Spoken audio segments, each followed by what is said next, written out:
Present Khairatabad Ganesh ఉత్సవ సమితి chairman మనతో పాటు ఉన్నారు. ఆయనని అడిగి మిగిలిన విషయాలన్నీ కనుక్కునే ప్రయత్నం చేద్దాం.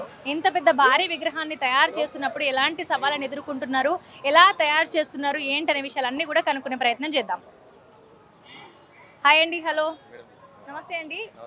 ఇక్కడ ఇంత పెద్ద విగ్రహాన్ని తయారు చేసేటప్పుడు ఎలాంటి ప్రికాషన్స్ తీసుకుంటూ ఉంటారు మీరు? ఎలా అనిపిస్తుంది? ఎందుకంటే గణేష్ పండుగ అంటేనే ఖైరతాబాద్ గణేశుడు అనేది చాలా మంది మనసులో మెదులుతూ ఉంటుంది. కాబట్టి ఇంత పెద్ద భారీ విగ్రహాన్ని తయారు చేసేటప్పుడు ఎలాంటి ప్రికాషన్స్ తీసుకుంటూ ఉంటారు? చూడండి, ఈ వినాయకుడు మన తెలుగు రాష్ట్రాలే కాదు, యావత్ భారతదేశంలో ఇంత పెద్ద వినాయకుని ఎక్కడ తయారు చేయలేదు. అన్ని అలా 100 అడుగులు అవి అంటారు, కానీ ఖచ్చితంగా 40 నుంచి 50 అడుగుల కంటే ఎక్కువ ఉంటుంది. మన ఖైరతాబాద్ వినాయకుడు 69 అంటున్నాం, కానీ దాదాపు 60 అడుగుల పైన ఉంటుంది.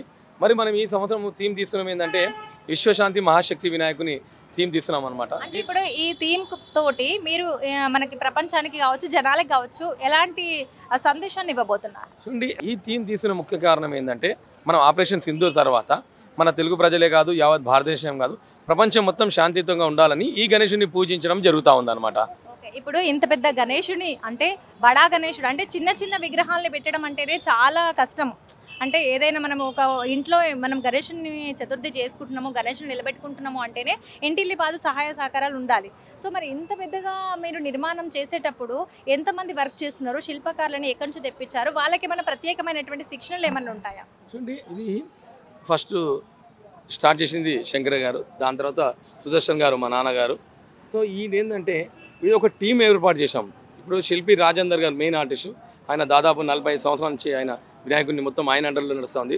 దాని తర్వాత సందీప్ రాజ్ గారు, ఆయన కూడా దాదాపు 40 సంవత్సరాల పై నుంచి మా నాన్నగారు ఎంబడి ఉన్నారు. అయితే ఇప్పుడు ఈడ ప్రతి ఒక్క కార్పెంటర్లు ఎక్స్పర్ట్ అయిన కార్పెంటర్లు, వాళ్ళు ఒక్కొక్కరు 20 సంవత్సరాల నుంచి వాళ్ళు షెడ్ వేయడం జరుగుతుంది అనమాట. అదేవిధంగా వెల్డింగ్ చేసే వాళ్ళు ఉన్నారు. నాగబాబు, ఆయన ఒక 20 సంవత్సరాల నుంచి వెల్డింగ్ పనులు చేస్తూ ఉన్నారన్నమాట. సో ఇక్కడ వచ్చే కళాకారులు అందరూ ఇంతకుముందు ఏదైతే ప్రొఫెషన్ సంవత్సరం పొడుగున ఈ టైప్లో విగ్రహాలు తయారు చేయడం జరుగుతుంది. లేదంటే మట్టి విగ్రహాలు, లేదంటే రూఫింగ్ చేస్తూ ఉంటారు. ఇట్లా వీళ్ళు ఎక్స్పర్ట్ అయిన కళాకారులను తీసుకొని మనం జాగ్రత్తలు పాటిస్తూ మనం చేస్తాం. ఇన్ కేసు షెడ్ వేస్తున్నాం అనుకోండి, సేఫ్టీ రూఫ్స్ వేస్తాము, హెల్మెట్స్ ఇస్తాము, వాళ్ళు ఎటువంటి కాకుండా ప్రికాషన్స్ తీసుకొని వర్క్ చేయిస్తాం అనమాట. వాళ్ళందరూ ఎక్స్పీరియన్స్డ్ పర్సన్స్ అనమాట. చూడండి, మనం వినాయకుని కర్ర వచ్చి మనం ఆంధ్రప్రదేశ్ నర్సాపురం డిస్ట్రిక్ట్ నుంచి తెస్తాము. తర్వాత వాళ్ళ వెల్డింగ్ పనులు చేసే వాళ్ళు వచ్చి మచిలీపట్నము మన ఆంధ్రప్రదేశ్ డిస్ట్రిక్ట్ నుంచి, షెడ్ వేసే వాళ్ళు వచ్చేసి మంచిర్యాల నుంచి, ఇక్కడ ఆదిలాబాద్ జిల్లా అక్కడ నుంచి ప్లేస్ నుంచి వస్తారు. నాగబాబు మళ్ళీ నర్సయ్య టీం వస్తారనమాట. మళ్ళీ ఈ మోల్డింగ్ వర్క్స్ చేసే వాళ్ళు ఏంటంటే ఒరిస్సా వాళ్ళు, తమిళనాడు వాళ్ళు, బాంబే వాళ్ళు ఫినిషింగ్ చేయడానికి వస్తారనమాట. ఇట్లా 4-5 రాష్ట్రాల నుంచి ఎక్స్పర్ట్ అయిన కళాకారులను తీసుకొచ్చి మనం ఈ వినాయకుని తయారు చేయడం జరుగుతుంది అనమాట. ఇంత భారీ విగ్రహానికి మెటీరియల్ కూడా చాలా ఎక్కువ పడుతుంది కదా, ఈ మెటీరియల్ని ఎక్కడి నుంచి తీసుకొస్తారు మీరు? మనం ఫస్ట్ వినాయకునికి స్టీల్ వచ్చి సికింద్రాబాద్ నుంచి తెస్తాము. మరి కర్రలు చెప్పాను ఆంధ్రప్రదేశ్ నుంచి. మరి దీనికి వరిగడ్డి, వరి పొట్టు హైదరాబాద్ సరౌండింగ్స్లో దొరుకుతాయి అనమాట. అదేవిధంగా ఈ స్టీల్ వర్క్స్ ఒకటి, మరి ఉష్క, అదేవిధంగా jute bag raw material Vijayawada నుంచి తెప్పించాము. ఈ మట్టి మిక్స్ చేయడం వల్ల వినాయకుని విగ్రహం అనేది స్ట్రాంగ్ అవుతుంది అనమాట. తదేకంగా మట్టిలో తయారు చేస్తున్నాం కాబట్టి ఎప్పుడైతే 2-3 గంటలు వర్షం పడ్డా వినాయకుని విగ్రహంకి ఎటువంటి డ్యామేజ్ కాకుండా మనం రెడీ చేయబోతా ఉన్నాం అనమాట. అంటే ఇప్పుడు వర్షాలు పడ్డప్పుడు కావచ్చు, ఏదైనా సరే ఎలాంటి ఇబ్బందులు లేకుండా ఉండేలాగా మీరు ఇలాంటి ప్రికాషన్స్ తీసుకుంటా ఉన్నాం. ఓకే, ఇప్పుడు భక్తజనం కూడా చాలా, ఇప్పుడు సుదూర ప్రాంతాల నుంచి కూడా ఎంతో మంది జనం వచ్చి చూసి సందర్శించుకొని వెళ్తూ ఉంటారు. మరి దీనికి సంబంధించి వచ్చినటువంటి భక్తజనానికి సంబంధించి ఎలాంటి ప్రికాషన్స్ తీసుకున్నారు, ఎలాంటి భారీ భద్రత తీసుకుంటున్నారు? ప్రభుత్వ పరంగా మరి గౌరవ ముఖ్యమంత్రి రేవంత్ రెడ్డి గారు, అదే పొన్నం ప్రభాకర్ గారు, మరి మా గణేష్ ఉత్సవ కమిటీ అధ్యక్షుడు దానం నాగారు, ఆయన అండర్లో మేము ఇక్కడ ప్రభుత్వ పరంగా అన్ని డిపార్ట్మెంట్ వాళ్ళు సపోర్ట్ చేస్తాయి. మనకు Hyderabad police commissioner CV Anand garu, central DCP గారు మేడం గారు, మరి ఇక్కడ ప్రభుత్వం సంబంధించి అన్ని డిపార్ట్మెంట్స్ వాళ్ళు ఇక్కడ బ్యారికేడింగ్ ఏర్పాటు చేయొచ్చు, లైటింగ్ ఏర్పాటు చేయొచ్చు. ఏ విషయంలో కానీ ప్రభుత్వం సంబంధించి అన్ని డిపార్ట్మెంట్ వాళ్ళు మనకు సపోర్ట్ చేయడం జరుగుతుంది అన్నమాట. కాబట్టి వచ్చే భక్తుడు భగవంతుని ఈజీగా దర్శించుకొని ఈజీగా వెళ్ళే విధంగా మేము అన్ని రకాలుగా ఏర్పాటు చేయడం జరుగుతుంది అన్నమాట. గణేష్ పండుగ అనేది అయిపోయిన తర్వాత, అంటే నిమజ్జనం అయిపోయిన తర్వాత మళ్ళీ ఇప్పుడు పండగ వస్తుంది కదా, ఎప్పుడైనా సరే ప్రతి సంవత్సరం కూడా ఒక థీమ్తో తయారు చేస్తారు మీరు. ఇప్పుడు మరి పండగకు సంబంధించి ఎన్ని రోజుల ముందు మీరు స్టార్ట్ చేస్తారు ఈ నిర్మాణ ప్రక్రియ అనేది? చూడండి, ప్రతి సంవత్సరం నిర్జల ఏకాదశి వస్తుంది. మనకి ఈ సంవత్సరం ఏంటంటే జూన్ 6వ తేదీ వచ్చిందనమాట. ఆ రోజు భూమి పూజ ఏ విధంగా చేసామో కర్ర పూజ ఆ విధంగా చేసి మన వినాయకుని పనులు అనేది మొదలు పెట్టామన్నమాట. దాదాపు మనం ప్రతి సంవత్సరం 100 రోజుల సమయం ఉంటుంది. మరి గత సంవత్సరం చూసినట్టే సప్తముఖ చేసినప్పుడు 60 రోజుల సమయం ఉండే. మరి ఈ సంవత్సరం ఏంటంటే దాదాపు 82 రోజుల సమయం ఉంది. ఇన్ టైంలో వినాయకుని విగ్రహం అనేది కంప్లీట్ అయిపోతుంది. ఇప్పుడు సంబంధించి నిర్మాణాన్ని చూసుకుంటే ఇప్పుడు ఎన్ని అడుగుల్లో మీరు తయారు చేయబోతున్నారు? దాదాపు 69 అంటాము, కానీ 60 అడుగుల పైన ఈ విగ్రహం అనేది ఉంటుందండి. విగ్రహానికి సంబంధించి ఇప్పుడు గణపతి ఇక్కడ చూసుకున్నట్లయితే మనము పైన వరకు ఒక 69 అడుగుల వరకు తీసుకున్నారు. ఈ 69 తర్వాత మనకి పైన ఎలాంటి నిర్మాణంలో ఎలాంటివి తీసుకున్నారు అంటే ఎలాంటి విగ్రహాలు ఇప్పుడు ఇక్కడ అమ్మవారు కనపడుతున్నారు. మీరు ఒకసారి చూసుకుంటే ఇక్కడ ఈ అమ్మవారు ఎవరనొచ్చు? ఇప్పుడు ఈ సంవత్సరము విశ్వశాంతి మహాశక్తి వినాయకుల్లో దాంట్లో ఒక సైడ్ చూసినట్టే వాసవి కన్యక పరమేశ్వరి అమ్మవారు వినాయకుడి కుడి వైపున, ఎడవైపున చూస్తే గజ్జల అమ్మవారు, ఇక్కడేమో పురి జగన్నాథ స్వామి, సుభద్రాదేవి, బలరాముడు, సుదర్శనుడు. మరి ఇక్కడ చూసినట్టే శ్రీలక్ష్మి సమేత హయగ్రీవ స్వామిని ఈ సంవత్సరం మేము థీమ్లో ఏర్పాటు చేశామన్నమాట. పైన పడకలు కూడా కనపడుతున్నాయి. 5 పడగలు ఉంటాయి అనమాట. ప్రతి సంవత్సరం 5 పడగలు కూడా ఉంటాయి అనమాట. ఈ ఏంటంటే ప్రతి సంవత్సరం వినాయకుని పెట్టేటప్పుడు ఖచ్చితంగా పాములు మాత్రం ఉంటాయి అనమాట. ఎందుకో తెలియని కొన్ని సంవత్సరాలు మాత్రము 5 పాములు మాత్రం ఖచ్చితంగా ఉంటాయి అన్నమాట. అయితే పోయిన సంవత్సరానికి ఈ సంవత్సరానికి తేడా ఏంటి? నిర్మాణంలో కావచ్చు, లేకపోతే మీకు సంబంధించినటువంటి ఇక్కడ మీరు చేస్తున్నటువంటి వీటిలో కావచ్చు. చూడండి, మనం గత సంవత్సరం చూస్తే పండితుడు విఠల్ శర్మ అనే అతను ఏం చేశాడంటే రాహుకేతు పూజించడం వల్ల ప్రజలందరికీ రాహుకేతు దోషాలు వెళ్ళిపోతాయి. దాంతోపాటు మనకు అయోధ్యలో రామ మందిరం నిర్మించాం. అక్కడ వెళ్ళి అయోధ్యకి వెళ్ళి చూడలేరు కాబట్టి రామ మందిరం ఏర్పాటు చేశాం.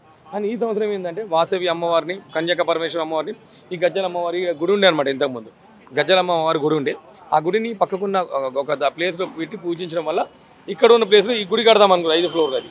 మరి ఇది అన్కంప్లీట్ ఉంది. ఈ అమ్మవారిని మాత్రం ఇక్కడ ఈ సంవత్సరము 70 సంవత్సరాల తర్వాత ఈ విగ్రహం ఇక్కడ ప్రతిష్ఠించడం జరిగిందనమాట.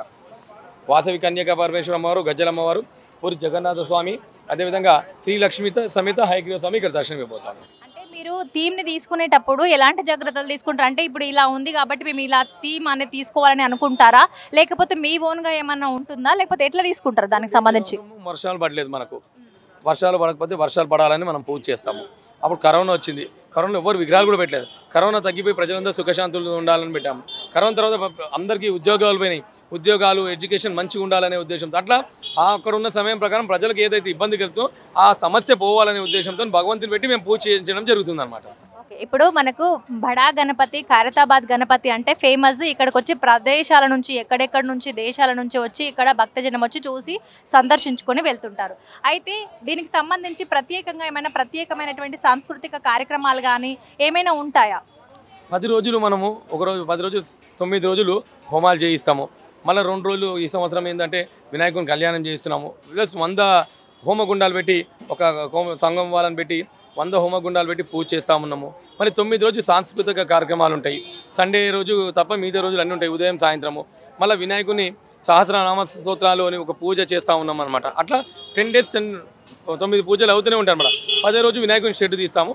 ఇది కాకుండా వినాయక చవితి తర్వాత కూడా ఎన్నో కార్యక్రమాలు వినాయకుని పేరు జరుగుతూ ఉంటాయి అన్నమాట. ఓకే, ఇప్పుడు పర్యావరణానికి సంబంధించి ఇప్పుడు భారీ వినాయకుడిని తయారు చేస్తున్నప్పుడు దీంట్లో ఉన్నటువంటి కెమికల్స్ కావచ్చు, ఏవైనా వాటర్ని ఖరాబ్ చేయడం కావచ్చు, అంటే మలినపరచడం కావచ్చు, కలుషితం చేయడం కావచ్చు, ఇలాంటివి జరుగుతున్నాయి. కాబట్టి మీరు చేసేటువంటి ఈ నిర్మాణంలో ఎలాంటి ప్రికాషన్స్ తీసుకున్నారు పర్యావరణానికి హాని కలగకుండా?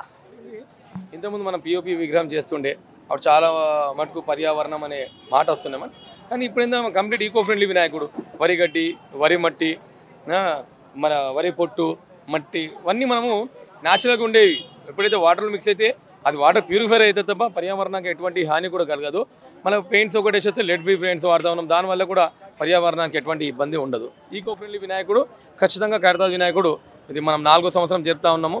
అంత సవ్యంగా అయితే జరుగుతూ ఉంది, ఎటువంటి ఇబ్బంది కలగదు. ఇప్పుడు ఈ నెల ఆగస్టు 27వ తారీఖు నాడు వినాయక చతుర్థి అనేది స్టార్ట్ అవబోతుంది, వినాయక చవితి. సో మరి దానికి సంబంధించి ఇంకెన్ని రోజుల టైం పట్టే అవకాశాలు ఉన్నాయి? నిర్మాణ ప్రక్రియ ఎక్కడి వరకు వచ్చింది? చూడండి, మరొక 10 రోజుల్లో వినాయకుని అవుట్లైన్ కంప్లీట్ అయిపోతాయి. ఇంకొక 5 రోజుల్లో వినాయకుని కింద ఉన్న 3 విగ్రహాలు కంప్లీట్ అయిపోతాయి. ఒరిస్సాకి సంబంధించిన కళాకారులు వచ్చారు, 1 వీక్లో కంప్లీట్ అవుతాయి. తమిళనాడు సంబంధించిన కళాకారులు పాములు ఫేస్ చేస్తూ ఉన్నారు, అది కూడా 1 వీక్లో అయిపోతాయి. మొత్తానికి 10 రోజుల్లో మాత్రం వినాయకుడు ఖచ్చితంగా కంప్లీట్ అయిపోతుంది. ఇంకొక 10 రోజుల్లో పూర్తి నిర్మాణానికి సంబంధించినవన్నీ కూడా అయిపోతాయి అంటున్నారు. సో దాని తర్వాత మీరు పెండింగ్ ఉంటాయి. వాళ్ళు కూడా ఏంటంటే గొల్లెపాలెము కాకినాడ నుంచి వస్తారు, భీమేష్ అనే కళాకారులు. ఆయన దాదాపు ఒక 10 డేస్ మన పెయింటింగ్ పన్స్ అనేది తీసుకుంటాడు అనమాట. చూసారు కదా, ఎకో ఫ్రెండ్లీ గణేష్ అంటే పర్యావరణానికి ఎలాంటి హాని జరగకుండా ఉండేటువంటి మెటీరియల్ని వాడుతూ ఇంత పెద్ద బడా గణపతిని తయారు చేస్తున్నామని చైర్మన్ గారు చెప్పడం అనేది జరిగింది. ఉత్సవ కమిటీ చైర్మన్తో మాట్లాడడం అనేది జరిగింది. సో మరి ఇది ఇక్కడ ఉన్నటువంటి విషయము.